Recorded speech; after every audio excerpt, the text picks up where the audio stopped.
Skin! Glorious, protective, delicious skin! In several videos I've gone over painting skin of some of my models, but I haven't done a breakdown on the methodology of why I paint skin the way I do and for what reason. So I aim to rectify that in this video, and luckily I happen to have 3 regular human models in the form of these false witnesses to showcase different skin types. I will preface this video by pointing out I'm no professional or award-winning painter, so this could all be absolutely bad advice, but it works for me.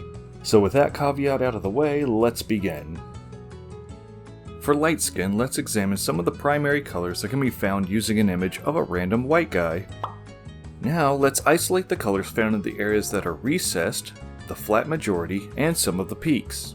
With the main 3 colors laid out, the key thing to note is that our darkest color isn't a dark pale gray skin, but a saturated reddish brown, and as we go towards our highlight color we lose a lot of that saturation, become much paler.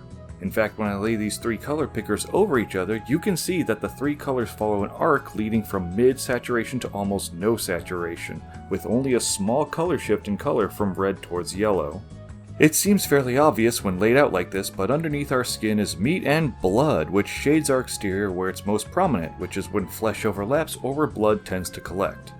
I see a lot of people starting out by laying down a flat flesh base coat, maybe a highlight and a wash, but you can get a much better result by just adding some red into the mix. So let's put this idea into practice. Starting out, I water down some flesh paint and glaze it all over the skin. Because I primed this model white, I wanted to do a lot of the highlight work for me, so I'm keeping my base coat thin and trying to get it to concentrate in all the recessed areas. After that, I water down a dark red and layer that on top as a stain. It might look a little splotchy at this point, but that's alright since we'll clean it up as we do our midtones and highlights. For the midtone, I go over most of the flat areas with a watered down light flesh, leaving behind the red in the muscle creases between the fingers and inside facial features like the interior of the ears, around the nostrils, and under the jaw. Be sure to keep all your skin paints thinned down and do multiple passes if necessary. Skin should organically flow from one color to the next and have no hard edges between layers. Finally, the highlight is a pale flesh, and it's primarily applied at areas with little meat or blood flow like the tip of the nose, ears, and fingers, or areas where the skin's stretched thin like the model's elbows.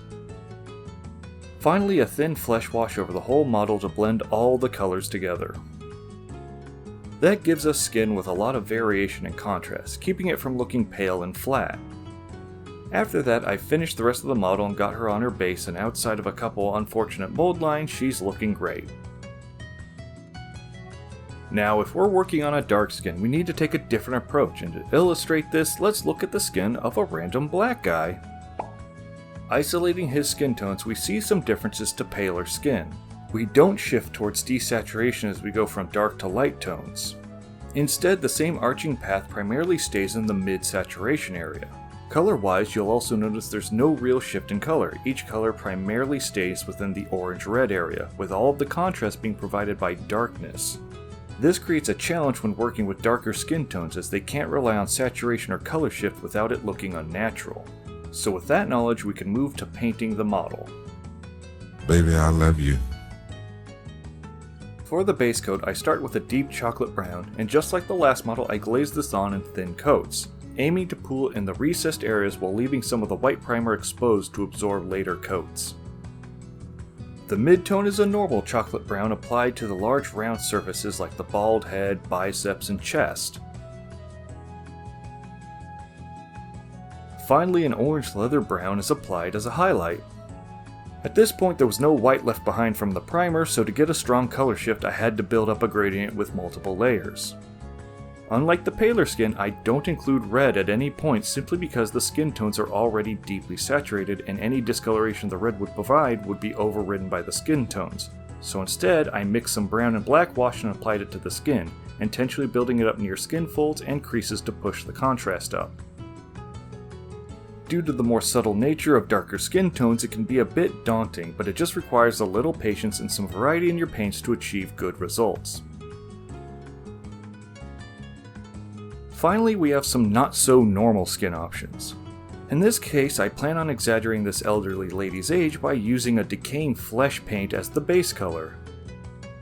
This gives her a pale greenish yellow tone, but for the most part I plan on painting her much like I did the first model. To add the red tone to this model, I mix some dark red with the rotting flesh and use it as a wash over the whole model, giving her some more life while still keeping some of that sickly tone. After that, it's a glaze of flesh followed by highlighting of pale flesh, keeping everything thin so that rotten flesh will still come through. Finally, instead of a flesh wash, I used watered down brown wash. Not only does this tie all the layers together and build contrast, but it also creates some discoloration to represent her age. In this instance, while sickly, the skin is in the realm of reality, but you can move outside realistic skin colors while still looking like flesh. For example, I have a lot of zombie models, and to help distinguish them from one another, I've tweaked the color scheme and experimented with what reads well. What I found is just as described in this video: decrease saturation as you move away from your base coat, gradient the layers to slowly transition between each color, and keep yourself between 1 to 2 hues. Things will read well enough without looking like an army of clowns. Thank you for watching! I hope this was informative, or at the very least spurred you to try some more interesting approaches when painting one of the most common features for miniatures.